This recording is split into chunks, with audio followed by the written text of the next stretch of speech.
네, 여러분 안녕하십니까? 오랜만이네요. 저도 이제 매번 이제 현강 강의 이제 위주로 하다가 이제 오랜만에 또 스튜디오 와가지고 이제 촬영을 하게 됐어요. 이제 오랜만에 또 TCC 영상을 찍는데 오늘 이제 어떤 얘기를 좀 해볼 거냐면 선생님이 이제 포커스 이제 개강을 하게 돼가지고 확통이랑 미적에 대한 얘기를 잠깐 좀 여러분한테 얘기를 해드리고자 합니다. 이제 뭐 사실 이제 여기에 이제 확통 이렇게 확통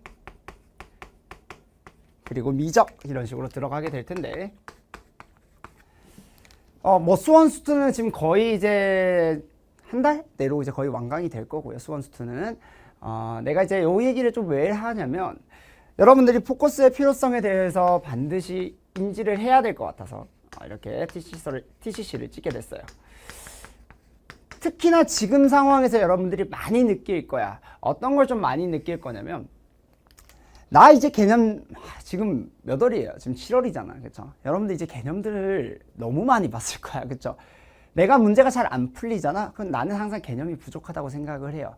물론 개념 공부를 정말 안 했을 수도 있어. 안 했을 수도 있어. 근데 여러분들 기본적으로 예를 들어서 뭐 쉽게 생각해 볼까요? 수원, 수투를 예를 들어 볼까요? 왜냐면 확통, 미적 다 다른 애들이니까. 그쵸?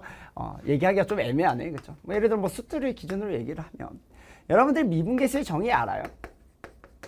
알죠? 자, 이게 사실은 기본 개념이야. 그렇죠? 자, 그럼 내가 수능에서 많이 나오는 실전 개념에 대한 얘기를 한번 해볼게요. 실전 개념. 자, 미분 가능성에 대한 얘기를 해볼 건데 미분 가능성. 사실 미분 가능성의 기본적인 정의는 그거죠. 좌 미분계수랑 우 미분계수가 같다. 이게 미분 가능성의 정의죠. 자, 그런데 수능에서는 좌미랑 우미랑 같다라는 게 잘 안 쓰입니다. 사실 뭐가 많이 쓰이냐면 미분 가능성의 기하적 관점. 그래프로서 생각하는 관점. 여러분들이 얘를 그대로 붙였을 때 부드럽게 이어지는지를 판단할 수 있는 그 능력, 그거에 대한 얘기를 우리가 사실 기출분석 때 많이 했었고요. 아니면 예를 들어서 뭐 미분 가능성 하면 이런 것도 있을 수 있죠. 함수의 곱의 미분 가능성. 내가 두 개의 함수가 곱해져 있는 상태에서 한 놈은 미분 불가고 한 놈은 미분 가능하대요. 그렇죠? 근데 내가 이 놈이 미분 가능하대. 그랬을 때 우리가 행동해야 되는 태도. 내가 미분 불가능한 놈이 있어요. 그럼 미분 가능한 놈이 어떤 조건을 가지고 있어야 되지? 에 대한 얘기. 다 내가 기출분석 때 설명했던 얘기들입니다. 그쵸?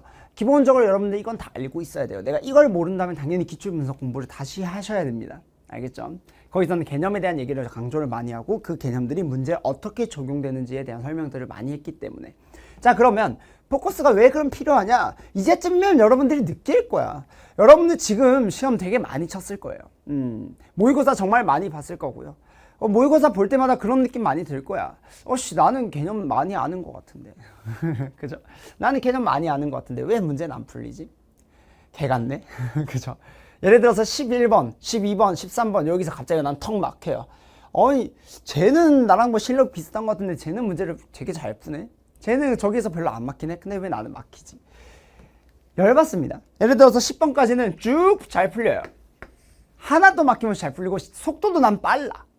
야, 그런데 11번부터 안 막혀요. 막혀요. 아니면 13번에서 막힐 수도 있고요. 사람마다 다 다르겠죠. 그러다가 또 안 풀려요. 여기 뒤에 다 풀려. 13, 14, 15가 다 안 풀린다.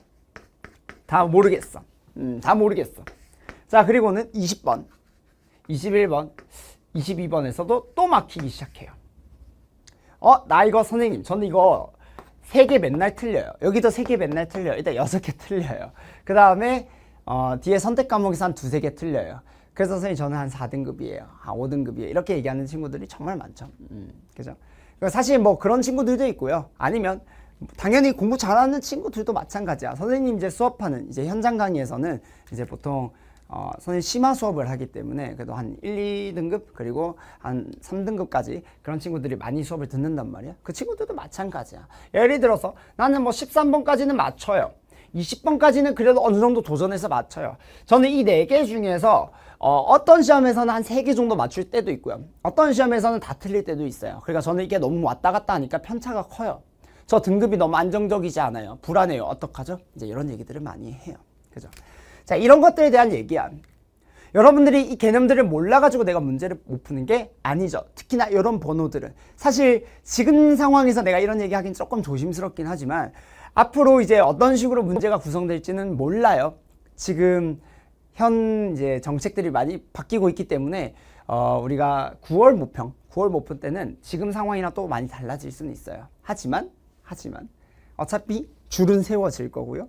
그리고 변별은 될 거고요. 그러다 보니까 어차피 똑같은 얘기야. 그때는 지금처럼 문항 구성이 이렇게는 안 생길 수 있어요. 지금이랑 좀 달라질 수는 있어요. 근데 어쨌든 간에 거두절미하고 우리가 지금 포커스가 왜 중요하냐에 대한 얘기를 하고 있으니까 여러분들이 준킬러 문제를 푸는데 결국은 준킬러 문제야. 자, 준킬러 문제를 푸는데 안 보여요. 내가 이 문제를 푸는데 개념은 알거든. 해설을 들어. 이해가 잘 돼. 근데 왜 나는 이 문제를 생각하지 못했을까? 왜 나는 이 문제를 못 풀었을까에 대한 얘기. 다시 말해서 여러분들이 내가 이 문제를 처음 봤을 때 그걸 연습해 볼 거야. 이 문제를 처음 봤을 때 우리가 어떤 식으로 대처해야 되는지, 어떤 식으로 시작을 해야 되는지, 앞으로 방향은 어떻게 잡아 나가야 되는지, 이 문제의 조건들을 봤을 때 나는 어떤 식으로 얘가 어떤 의미를 가지고 있는지 해석할 수 있는지, 그거에 대한 얘기들을 우리가 포커스에서 얘기할 거예요. 주로. 그럼 확통이나 미적 어떤 얘기를 주로 할 것인가? 자, 아까 얘기했듯이 우리는 문제를 딱 처음 봤을 때 어떻게 대할지에 대한 얘기를 할 거야. 그렇다면 우리 문제가 자, 우리 이 문제는 대단원 1단원 문제예요. 이 문제는 대단원 2단원 문제 이렇게 얘기 안 하잖아요. 그렇죠? 그리고 사실 어떤 개념이 적용되는지도 모르는 상황이야. 그러다 보니까 당연히 그냥 마구잡이로 우리가 문제를 푸는 형태다 보니 대단원 1단원 우리 뭐 확통 같은 경우에는 이거 원순열 문제야. 이거 뭐 중복조합 문제야. 이렇게 안 알려준다고요. 미적 같은 경우에는 뭐예요? 이거 여러 가지 함수의 그래프 문제야. 이거 변곡점 문제야. 합성함수 문제야. 안 알려준다고요. 그러면 이제 우리가 문제를 대했을 때 일단 그것부터 파악할 수 있어야 되고요. 그렇죠? 그 다음에 우리가 어떤 개념이 있을 때 예를 들어서 미분 개념이 있어. 내가 확통 미적을 계속 따로따로 얘기하려니까 힘드네. 그래서 수투로 얘기할게요. 내가 미분과 적분이 있죠. 그렇죠? 미분과 적분이 있죠. 여러분들 내가 미분이랑 적분 각각의 파트를 몰라서 이 문제를 못 푸는 거 아니잖아. 그쵸? 그리고 어떤 문제 같은 경우에는 예를 들어서 미분에 들어가 있는 문제들도 있고요. 적분에 들어가 있는 문제들도 있어요. 미분, 적분이 같이 나오는 문제들도 있어요. 내가 얘네들을 굳이 구분 지을 필요가 없다고요. 그쵸? 그러면 분명 얘네들을 구성하는 형태의 특수한 상황들이 다 이렇게 분류가 되어 있을 텐데 그게 누구냐라는 거지. 그것들을 기준으로 선생님은 수업을 설명을 할 거예요. 그러니까 확통 같은 경우에는 어떤 식으로 설명을 할 거냐면 여러분들 가장 약한 것들 있지. 함수의 개수 이런 것들. 방정식의 해 개수. 자연수 개수 이런 거. 그 다음에 상황 해석하는 문제들 이런 식으로 내가 기준을 나누어서 이렇게 여러분한테 설명을 해줄 거고요. 당연히 이 안에는 중복순열, 중복좌 여러 가지 개념들이 들어가 있을 겁니다. 미적도 마찬가지예요. 미적 같은 경우에도 예를 들어서 뭐 등비급수에 활용해서 우리 도형 쓰는 거 있죠. 그러니까 모든 등비급수를 알려준다는 게 아니라 등비급수에 활용해 도형 나오는 것들, 삼도극 문제들, 그죠? 삼도극이 이제 삼각함수의 도형 속의 극한이야. 삼도극 문제들. 그 다음에 함수도 사실 뭐 변곡점에 관련된 특징을 가지고 있는 애들, 변곡점과 관련된 얘기들, 그 다음에 뭐 여러 가지 함수의 그래프와 관련된 얘기들, 그 다음에 합성함수 얘기들, 얘네들 싹이 다 뭐예요? 그래프 해석이죠.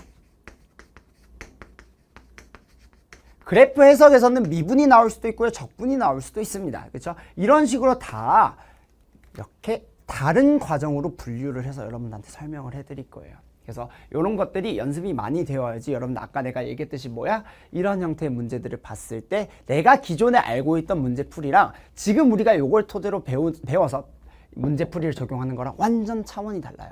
그래서 이런 것들을 알려주기 때문에 포커스가 그만큼 중요하다. 왜? 나는 지금 포커스 개강했으니까. 그래서 그거에 대한 얘기를 지금 쫙 진행을 해봤고요. 어쨌든 간에 나는 여러분한테 이걸 되게 많이 강조하고 싶어. 그래서 지금 상황에서 그런 고민들을 되게 많이 한 친구들 내가 이미 상담을 많이 받아왔기 때문에 요거를 꼭 얘기를 해주고 싶었어요. 그래서 나는 왜 문제가 안 풀릴까? 선생님 왜 저는 문제가 안 풀릴까에 대한 고민들 바로 뭘로 해결하면 된다. 포커스로 해결하면 된다. 그래서 그 이유는 뭐다? 그냥 우리 단순하게 문제풀이를 한다는 얘기가 아니에요. 엔제 수업이 아니잖아. 그쵸? 그냥 단순한 엔제 수업이 아니야. 접근법 수업이라고요. 접근법 수업. 즉 내가 이러한 새로운 문제들을 바라봤을 때 어떤 식으로 대처해야 되는지에 대한 얘기들을 강조할 거니까 그런 것들을 토대로 많이 연습을 해보시면 좋을 것 같아요. 내가 이제 간간히 이제 그런 평들 선생님 이제 이거 포커스 수업 듣고 나서 애들이 이제 어떤 식으로 지금 느끼고 있는지에 대해서 많이 이제 조사를 하고 그리고 애들도 많이 이제 피드백을 해주는데 정말 도움이 많이 된대요. 내가 기존에 가지고 있지 않던 그러한 상식들, 그러니까 지식이 아니야. 지식은 여러분들이 알고 있어요. 개념은 알고 있잖아. 그쵸? 개념이 아니라 태도랑 가까운 거예요. 내가 이런 걸 바라봤을 때 어떤 식으로 대처해야 되는지에 대해서 본인은 보통 잘 모르지. 여러분들 그런 경험을 해본 적이 없으니까 잘 모르죠. 하지만 난 알잖아. 왜? 나는 여러분들보다 한참 선배고, 그쵸? 그리고 난 이미 고등학교 때 수학을 잘했던 사람이고, 그러다 보니까 나는 어떤 식으로 이제 해야 되는지, 태도는 어떤 식으로 갖춰야 되는지, 어떤 식으로 풀어야 되는지, 방향은 어떻게 잡아야 되는지 안단 말이야. 그걸 내가 여러분들한테 전수해주고 싶어요. 근데 그게 지식에 대한 개념이 아니잖아. 그러니까 그게 포커스에서 이루어진다. 근데 이거를 지금 설명할 수밖에 없는 이유가 있어요. 왜냐면 개념은 다 알고 있어야지 이걸 할 수 있거든.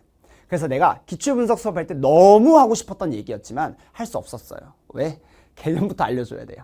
그래서 지금은 우리가 다 개념을 알고 있는 상황이니까 내가 이런 식으로 포커스를 구성했다라고 생각하시면 될 것 같고요.